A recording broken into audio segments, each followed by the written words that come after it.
Sunyani-based DKM Diamond Microfinance Limited in Deep H as Finance Minister Seth discloses it diverted about 77 million Ghana cedis of customers' deposits into its other subsidiaries. It also persistently violated the provisions in Act 673, such as limits on borrowings and credit exposures. But members of parliament are blaming the Bank of Ghana for looking on while the embattled company duped its clients. Why would you grant approval in principle if it's not a final license? The Bank of Ghana was giving approval in principle to these microfinance firms, and they will place this on their walls and attract unsuspecting depositors. Although the minister could not give details on what exactly the 77 million Ghana cedis was used for, he said officials of the Bank of Ghana will meet members of parliament later in camera with details on the issue. So how did the microfinance company divert such huge sums of monies into its affiliate companies without the realization of its regulators? What role did the Bank of Ghana play in preventing this? To what extent does the Bank of Ghana monitor activities of these microfinance companies? Certainly, the besieged clients are deeply affected by this. So what next for these clients? How can Parliament intervene to retrieve monies for these clients? This is today's big story. My name is Aisha Ibrahim.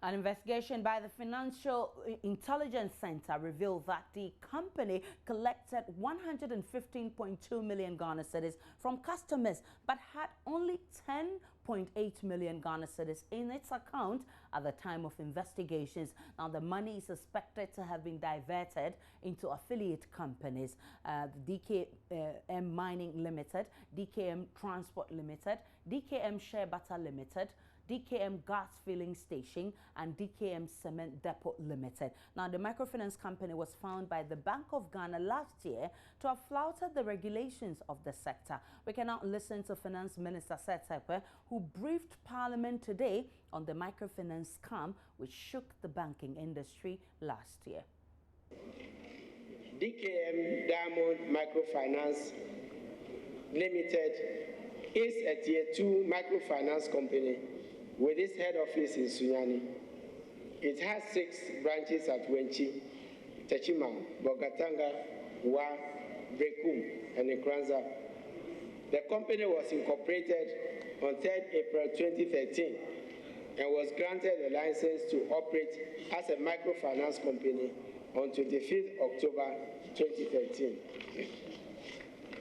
Mr. Speaker, the company was attracting deposits from the public at rates of interest which recently ranged between 40% per quarter and 55% for 2 months, which Bank of Ghana deemed unrealistic and unsustainable. It also persistently violated the provisions in Act 673, such as limits on borrowings and credit exposures. All efforts to address the problems by Bank of Ghana proved futile. Consequently, the Bank of Ghana requested the Financial Intelligence Center, FIC, to freeze the accounts of the microfinance company and its affiliated companies to enable investigations to be conducted into its affairs. A moratorium was also placed on its operations, and Loban, Hyde and Partners, a firm of chartered accountants, was appointed to carry out a special audit on the operations of DKM Microfinance Limited. The audit revealed that total deposit liabilities of DKM DML amounted to 115.24 million Ghana cedis, as against a total cash deposit of 10.8 million Ghana cedis. An amount of 77 0.26 million Ghana cedis was also diverted to DKM DML's subsidiary companies. Mr. Speaker, the audit also confirmed weaknesses such as misreporting to Bank of Ghana, mismatches of assets and liabilities, weak government structures, among others.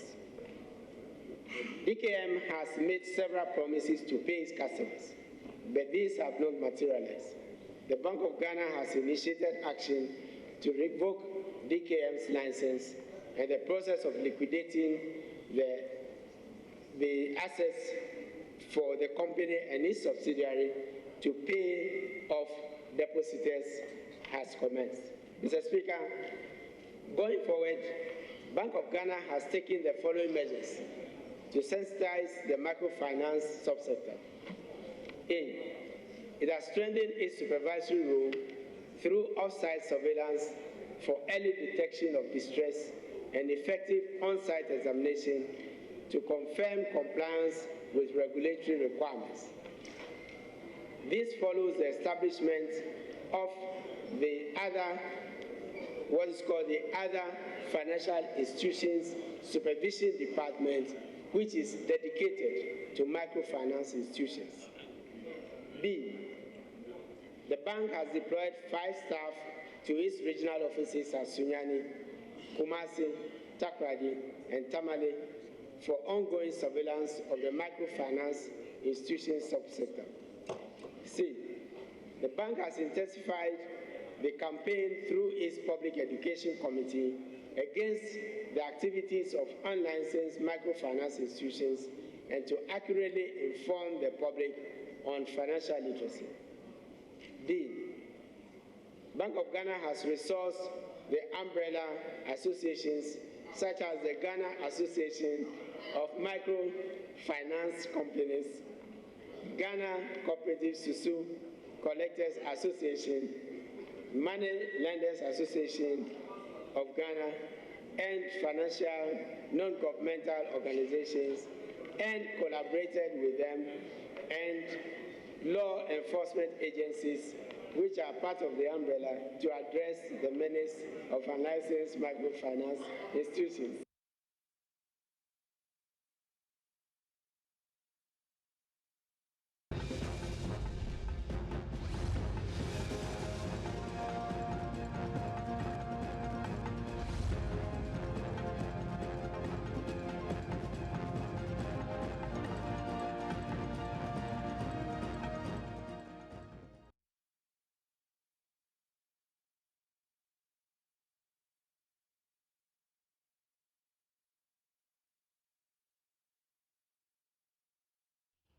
A member of Parliament's Finance Committee, Dr. Makasibe Yabua, feels the Bank of Ghana did very little to prevent the scam.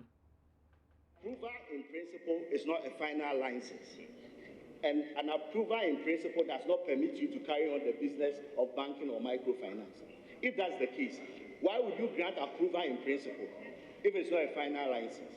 The Bank of Ghana was giving approval in principle to these microfinance firms, and they will place this on their walls and attract unsuspecting depositors. Mr. Speaker, granted that firms went through this approval in principle process, there is regulation and supervision. The Bank of Ghana has overall supervisory and regulatory authority in all matters related to banking and non-banking financial businesses. Matter of fact, their largest department in the bank is the Banking Supervision Department. It exercises its mandate to ensure that depositors' funds are safe, to ensure that firms are solvent, that they have good quality assets, and then they maintain adequate liquidity. In the studio with me now is Dr. Kwabena Nyama. He's Member of Parliament for Brekum East in the Brong-Ahafo region, where some of the clients of DKM are. First, good evening to you. Thanks for joining us on today's Big Story. Thanks for having me. We know that the Minister of Finance said he was going to give you details in camera.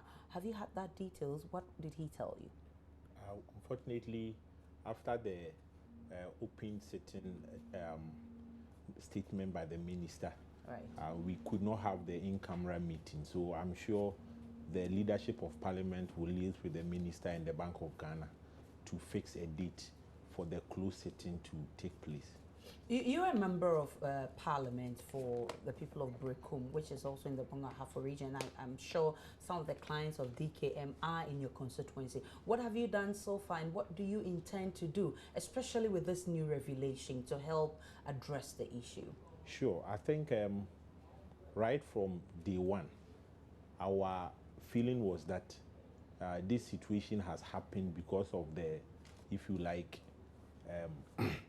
lack of activity from the Bank of Ghana, because we think the Bank of Ghana is the regulator which is supposed to ensure that the citizens of Ghana are not shortchanged by any fraudulent microfinance operators.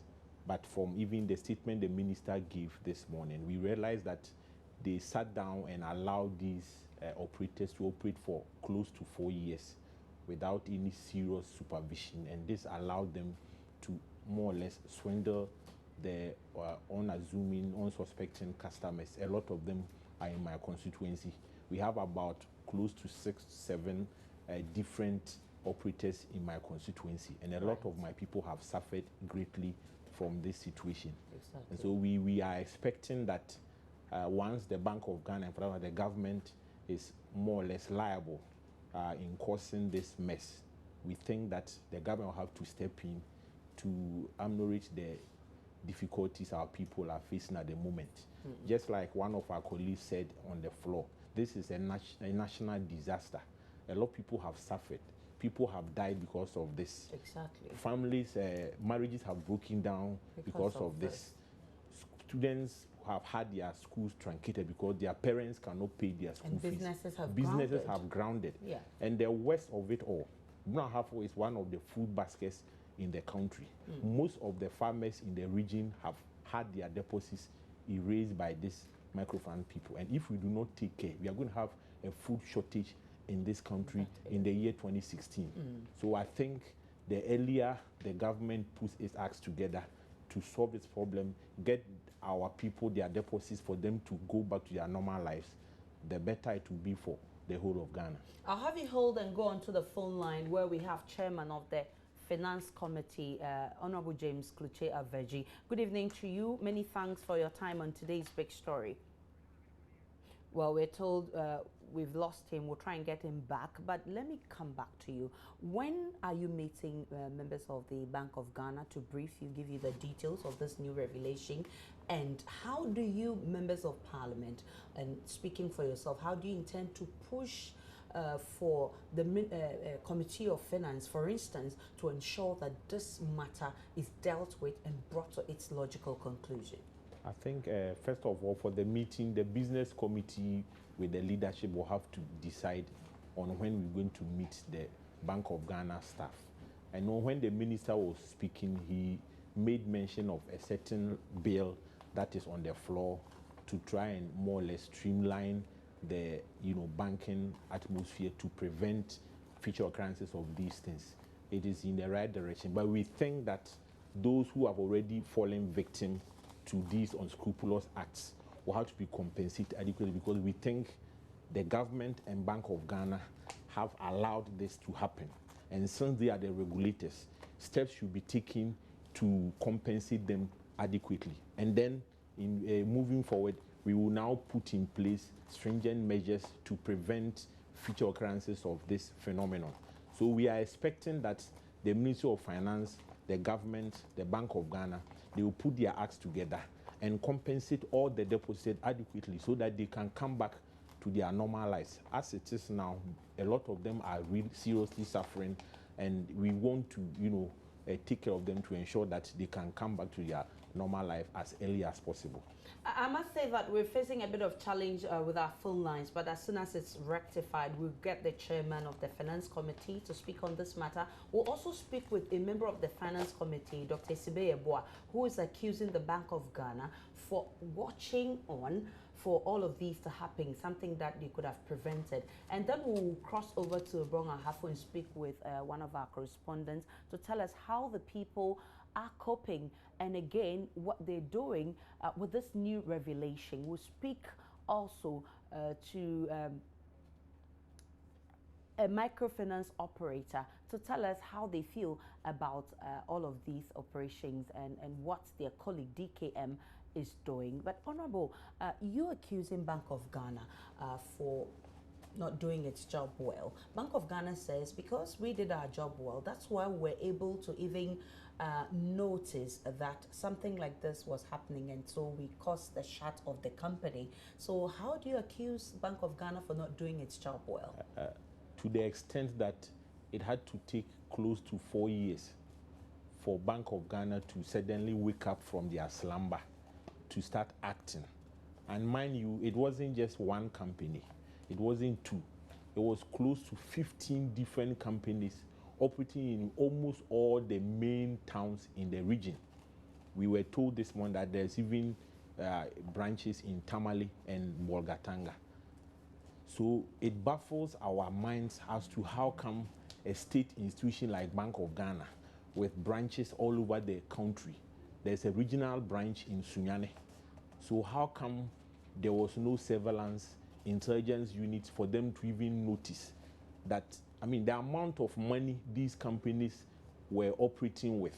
The minister told us various, types of banking institutions with the level of capital they have to operate. Okay. When the minister spoke, he told us that DKM had over 115 million Ghana cedis deposits. Right. I mean, companies like God is Love, I'm told, has even more than that, close to 300 million Ghana cedis deposits. Whereas they're not supposed to. They're not supposed to. So definitely, this amount of money should obviously ring a bell. It should alert the agencies, intelligence agency, financial intelligence agency, BNI, even the Bank of Ghana itself, the bank supervision that our colleague said that is the biggest unit in the bank. How come they were all not aware and they actually sat down for all these years for these microfinance to perpetuate this hardship on our people? We think they were reckless, they were not really on top of their job, and that is not how regulators are supposed to operate. If it was, let's say, Food and Drugs Authority that has committed such an offense like Bank of Ghana, and maybe somebody is peddling, poisonous medicine, and they sit down for close to 4 years before they now suddenly rise up to say that, oh, the medicine is not to be given to humans. A lot of people would have died. So it's just like that. Bank of Ghana is a regulator. They have all the machinery to operate. So we don't see why they sat down all these years, did nothing, and then now suddenly they wake up to tell us that they have put measures in place to prevent this. People have suffered. They have to compensate because they are liable before they now think about how they will prevent future occurrences of this phenomenon. But it's obvious also that the Bank of Ghana's monitoring system is not up to speed because if you look at where these people normally operate, they operate in the rural areas and in some corners that, for instance, the Bank of Ghana's hands cannot stretch up to or do not have personnel to go in there and monitor. Probably they do their monitoring from the central bank, sit in Accra and do some monitoring. We don't know how they do it. But we also know that educating the people could also help to prevent some of these things. For instance, if you want to save with such bank, you need to do a background check and verify and ensure that, you're doing business with the right kind of people. How have you helped in that education? Have you educated your people? What kind of campaign or awareness have you done for these people? Because this is not the first time we're seeing such things. My sister, unfortunately, education may not be appropriate at the moment. It is because of the fact that we want to prevent such occurrences that we have regulators. These people were given license by a Bank of Ghana. You go to their premises, the licenses will be pasted boldly there. They have police officers manning there. They are paying tolls to their respective assemblies. So anybody who goes there will obviously feel that if these are operating undercover, they will not be bold enough to operate in the open. They have police officers who are supposed to check the law, manning, just like any other bank will operate.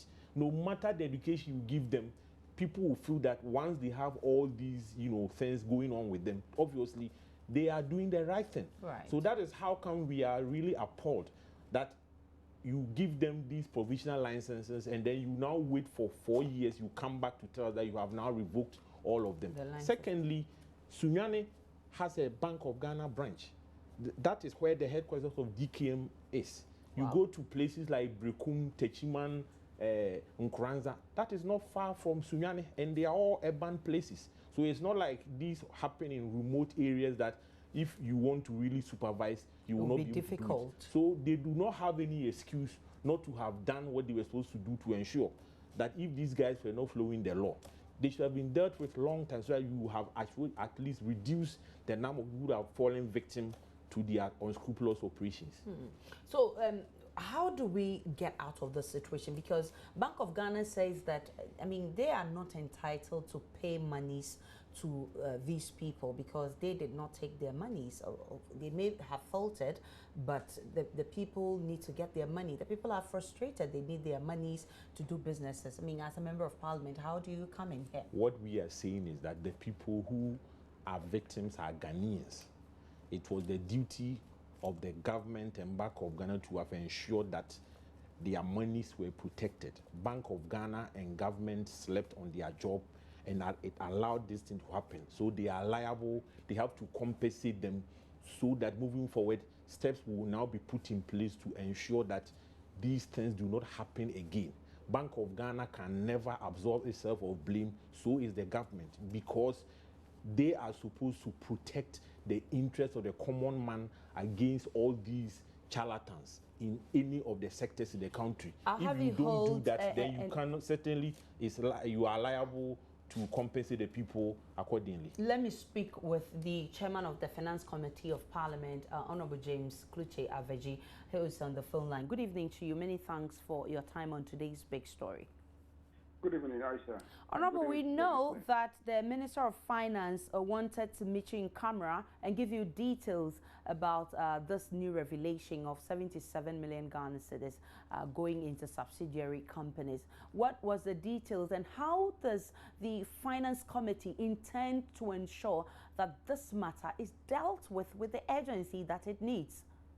Well, thank you very much. I do not know the details as of now.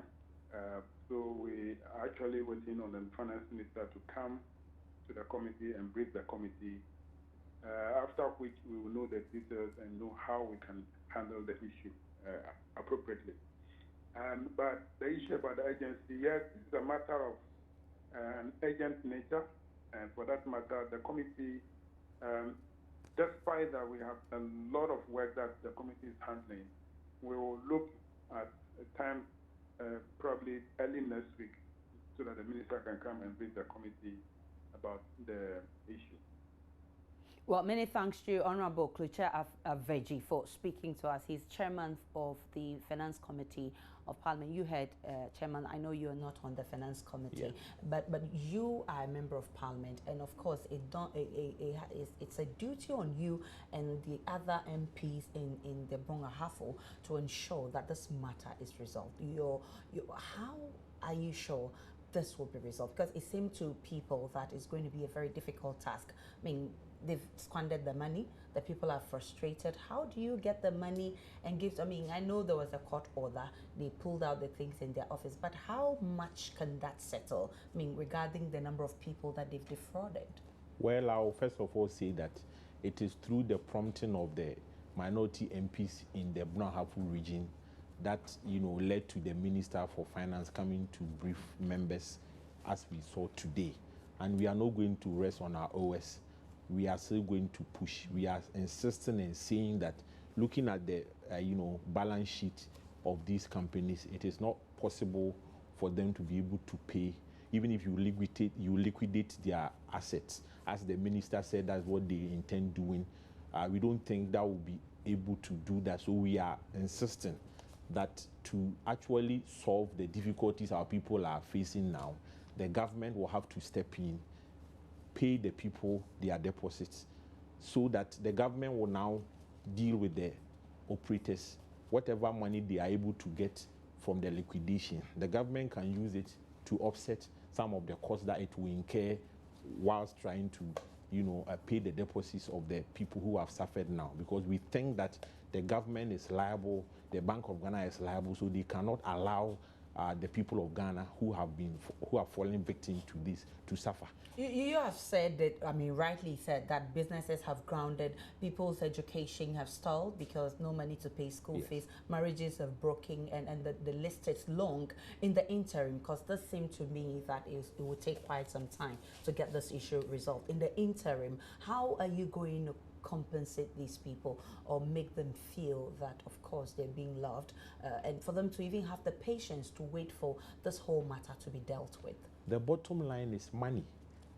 It are is you money going to share some we are talking about. for these people? That is why obviously it is the government that is capable of, having that amount of money to be able to give. We don't expect. In your small way, as a member of parliament. Well, I think the number of people that I have supported personally, as far as education is concerned, from August when the academic year started, has been huge. Because of this difficulty, a lot of them have had their parents not having money to pay their fees, and then we had to step in to support them one way or the other. But all these are bits and pieces. We don't think it can solve any of the difficulty to any larger extent. That's why we are entreating the government to step in. At least give them something in the interim whilst you deal with them, with the expectation that you are going to pay all their deposits to them in due course, so that at least they can have their lives back. Once upon a time, there was an earthquake in Haiti. The government of Ghana was able to do as high as $3 million to go and support them. We think this is also a disaster in the country. So the government must look for money to go and support our people, for them to come back to their normal lives, so that they can now have the energy to work and improve the economic situation in that part of the country. Many thanks to you, Dr. Kwabena Twum Nyaama. He's a member of Parliament for Brekum East in the Bono Ahafo region. Many thanks for coming. So, if you just joined us, we're talking about the revelation by the Finance Minister, who says that 77 million Ghana cedis has been transferred to DKM's subsidiary companies. And we're told that Parliament is taking up that matter somewhere next week. It will be resolved. My name is Aisha Ibrahim. Many thanks for watching. Have a good evening.